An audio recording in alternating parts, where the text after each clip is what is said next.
Baik, Assalamualaikum warahmatullahi wabarakatuh.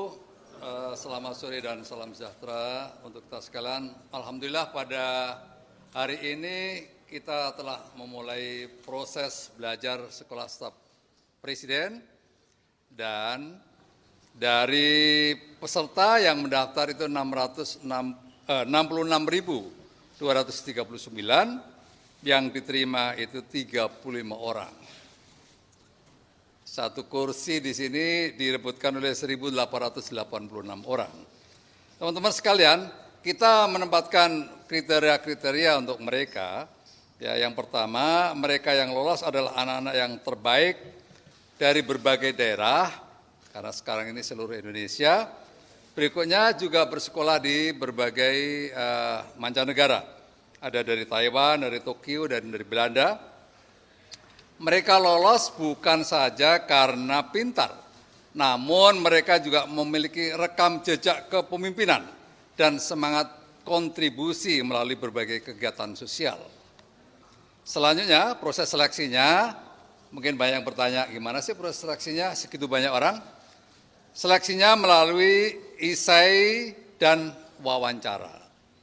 Jadi kita menentukan ada 100 orang, setelah itu baru kita ketatkan lagi untuk memilih 35 orang ini. Berikutnya, ada hal yang menurut saya sangat saya sesalkan, ya, ada plagiasi.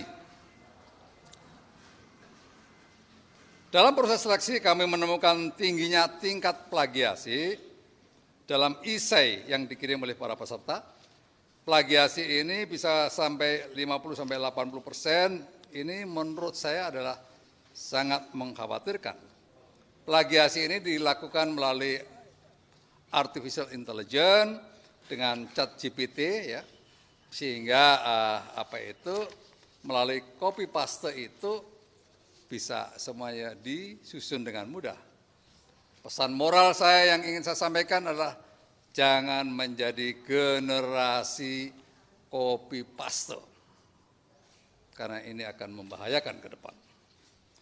Berikutnya, gambaran para peserta, mereka berasal dari berbagai latar belakang dan profesi. Ada profesi insinyur, dokter, ekonom, pendidik, juga analis. Serta beragam latar belakang pendidikan hukum, kenegaraan, ilmu politik, pertanian, nuklir, teknologi, juga komunikasi. Berikutnya juga ada di sini kita akomodasi teman-teman disabilitas, difabel ada 2 orang di sini yang kita akomodir untuk bisa bersama-sama. Kita semuanya bukan karena afirmasi, tapi memang karena prestasi yang dimiliki, yaitu saudara Fauji dan saudara Anjas.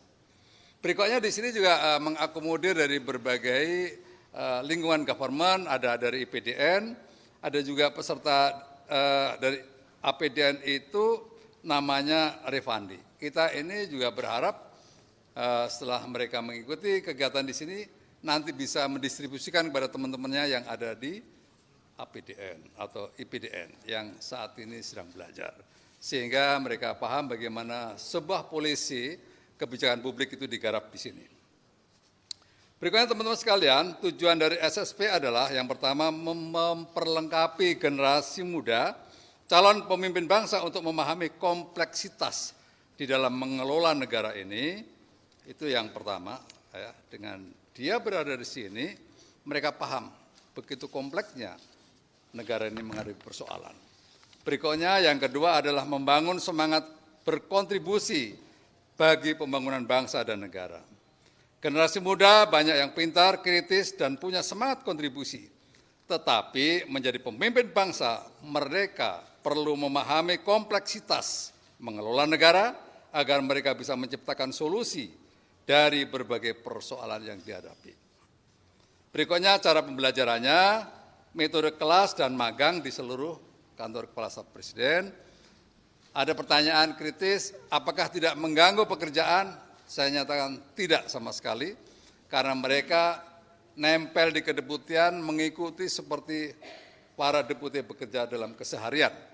Dan mereka juga akan melakukan debottlenecking, mereka akan melakukan monitor dan evaluasi, mereka akan memahami isu-isu dan bagaimana memecahkan atau mencari solusi atas isu-isu yang terjadi. Berikutnya, dalam penyelenggaraan kali ini SSP juga didukung oleh Pertamina. Nanti Pertamina saya beri kesempatan untuk berbicara karena kita memiliki visi yang sama. Yang terakhir, saya persilahkan nanti juga dari Saudara Fauji Aninditya dan juga Marshall untuk menyampaikan mungkin ada kesan-kesan tersendiri yang dirasakan di sini. Saya persilakan dari Pertamina.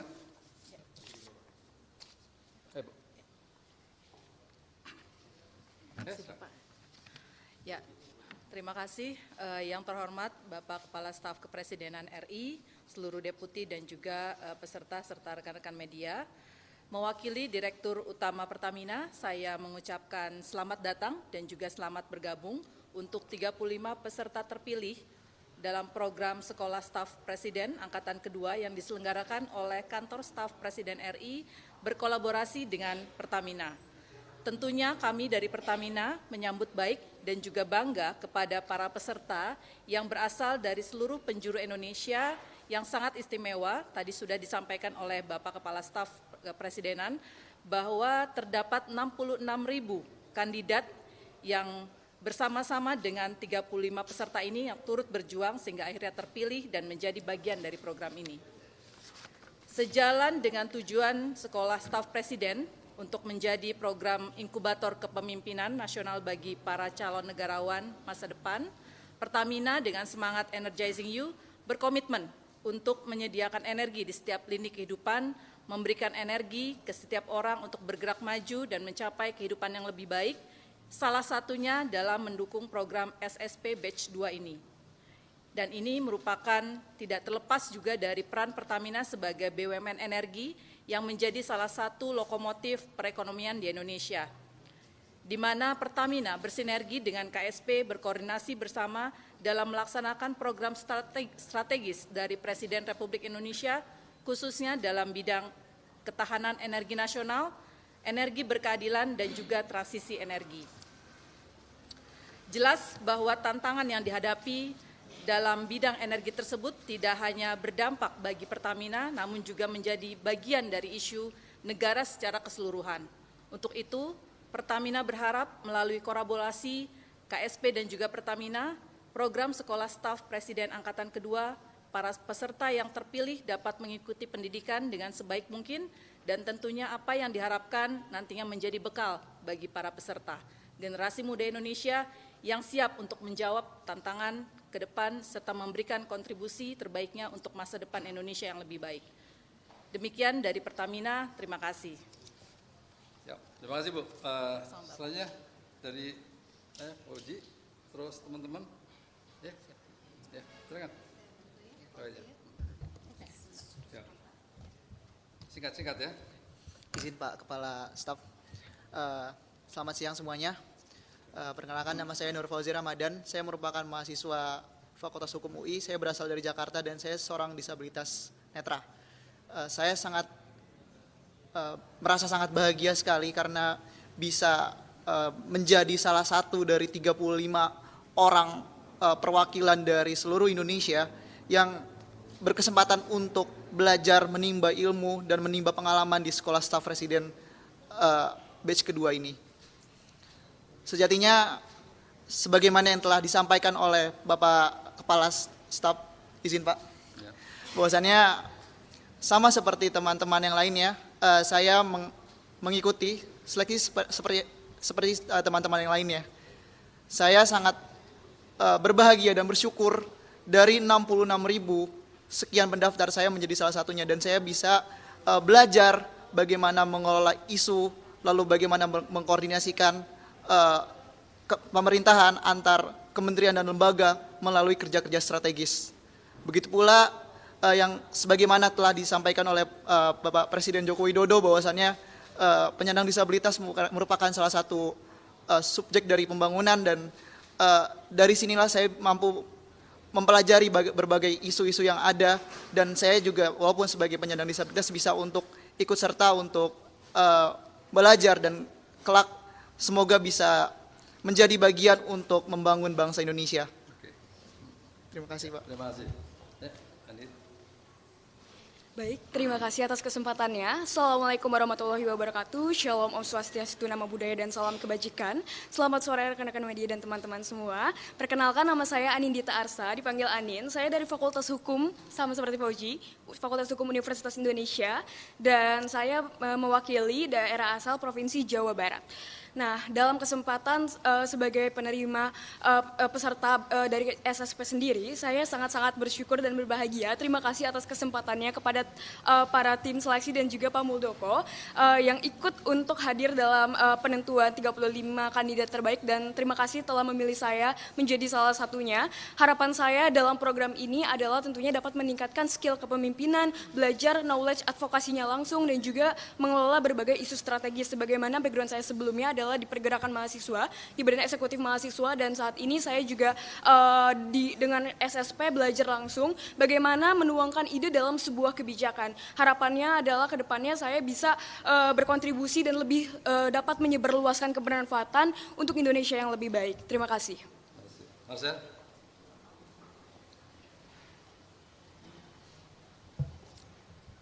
Halo Puan Muda Indonesia, perkenalkan nama saya Marcel Ashirem, saya dari Provinsi Papua Tengah. Saya bersyukur pada kesempatan ini saya diberikan kesempatan untuk mengikuti kelas Sekolah Staf Presiden Angkatan Kedua tahun 2023. Meskipun kami di Papua jauh, tapi saya bisa membuktikan kepada Indonesia, kepada teman-teman semuanya di seluruh tanah air bahwa Papua memiliki sumber daya manusia yang baik, dan saya salah satunya yang terpilih dari 35 peserta terbaik seluruh Indonesia.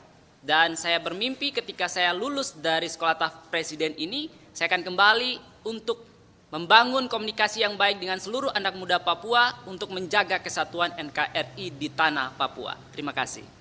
Terima kasih, Mas. Baik, demikian teman-teman sekalian. Selesai. Nanti kalau ada yang bertanya di luar itu, saya persilakan. Oke, selesai. Anak-anak bisa ninggalin tempat. Ya, ini biar ini meninggalkan tempat dulu. Ya, ya.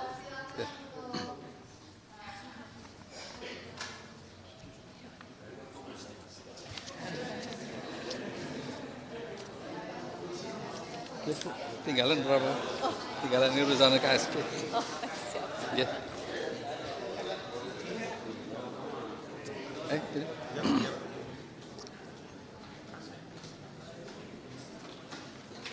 Oke, ada yang bertanya kan? Jangan banyak-banyak ya. Biasanya banyak titipan tuh.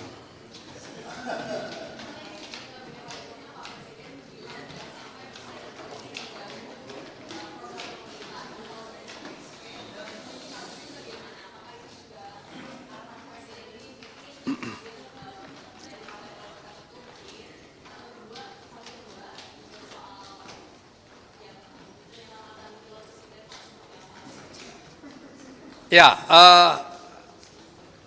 Presiden menekankan bahwa ada 6 hal ya, diantaranya fokus dan waspada atas potensi kritis ya. Untuk itu pelayanan publik harus menjadi prioritas. Dalam melihat perkembangan ke depan tentang situasi politik ini kaitannya dengan efektivitas pemerintahan. Untuk itu saya sampaikan bahwa KSP akan terus mengikuti situasi dan kondisi agar selalu aware atas efektivitas pemerintahan ini. Dan kita mengikuti terus perkembangannya. Nanti karena para menteri ada yang akan menjadi caleg dan seterusnya, maka kita akan ikuti. Karena tugas KSP adalah diantara monitor dan evaluasi. Sejauh mana efektivitas itu, kalau tidak efektif harus bagaimana solusinya dan seterusnya.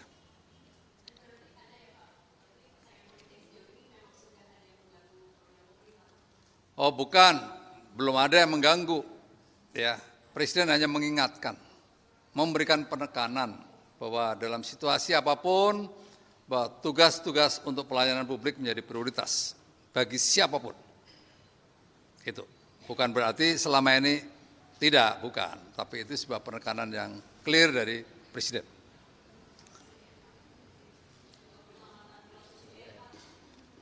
pilot Susi Air. Tunggu saja perkembangannya. Yang lain.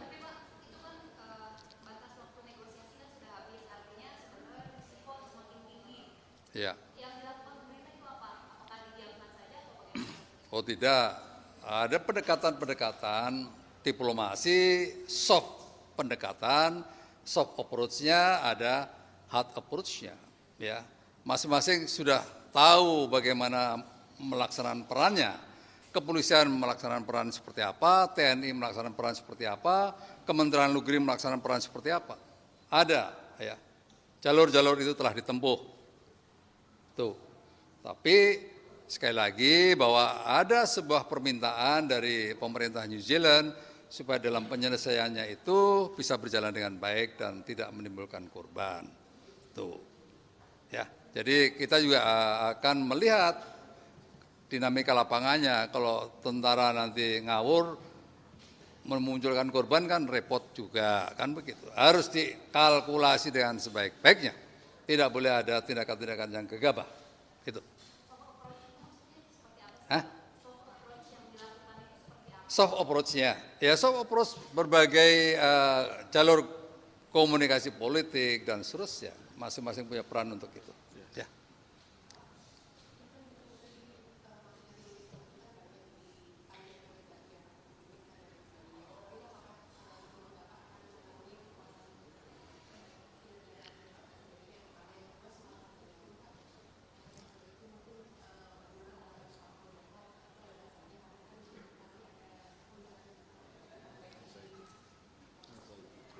Ya, itu bukti bahwa Presiden tidak pernah intervensi kepada siapapun atas sebuah proses hukum yang dihadapi oleh para menteri. Ya. Jadi Presiden tidak pernah intervensi, diserahkan sepenuhnya atas proses hukum itu berjalan. Pertanyaannya, apakah mengganggu kinerja atau tidak? Teman-teman sekalian, tugas menteri adalah penentu kebijakan. Tugas teknisnya ada di di bawahnya. Sekjen, dirjen itu adalah persoalan-persoalan teknis berjalan, sehingga tidak mengganggu dalam penyelesaian tugas-tugas yang sudah digariskan oleh para menterinya. Itu. Jadi beda di situ ya antara bagaimana penentu kebijakan dan pekerjaan-pekerjaan teknis yang dijalankan oleh para dirjen. Jadi bisa berjalan dengan baik. Berikutnya untuk Al-Zaitun, ini apa nggak ada isu yang lain? Gitu. Saya sudah ngerti itu siapa yang goreng itu, saya sudah tahu itu. Ya. Cari sendiri, enak aja. Sudah tahu saya itu. Ya. Tujuannya apa, saya sudah tahu. Ya periksa aja kenapa. Sebagai warga negara nggak ada kekebalan, siapa aja periksa aja. Gitu. Saya selalu tegaskan. Dan saya sudah berbicara itu sama Pak Panji Gumilang, lo macam-macam, gue orang pertama ya kan, beresin. Itu. Jadi saya mulai Pangdam itu sudah datang ke Al-Zaitun untuk melihat secara pasti apa yang dilakukan di sana. Begitu ada penyimpangan, saya orang pertama yang bertindak. Gitu. Jangan mantan panglima dibilangnya backing, emang gue preman apa? Enggak bener. Saya juga bisa marah loh. Saya bisa marah. Gitu. Enggak lah. Ntar aku komunikasi sama Pak Gumilang dibilang intervensi. Biar saja berjalan. Prinsip sebagai warga negara salah tidak. Tetapi jangan karena persepsi yang berkembang mengadili seseorang. Itu yang saya ingin tekankan. Di sana itu ada puluhan ribu mahasiswa, ada pesantren, ada santri. Jangan dia bimbang, nggak keruan gara-gara persepsi yang berkembang seperti ini. Kalau ada kesalahan, ambil langkah-langkah. Apakah itu persuasif, bersifat mendidik, apakah itu law enforcement. Kita semua punya instrumennya. Kenapa kita mesti berspekulasi? Gitu, ya. Yang lain. Cukup ya? Kakean kok. Apa?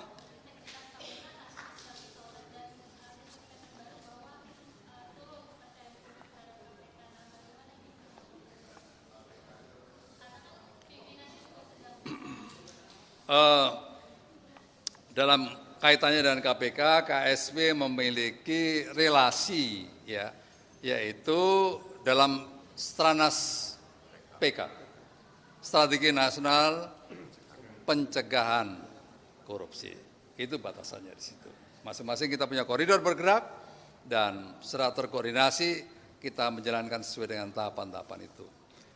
Tentang KPK sendiri, saya tidak punya otoritas untuk mengomentari. Tanya kepada beliaunya. Ya, oke, terima kasih. Wes ayo. Wes, aku udah dimarahi sama dia ini.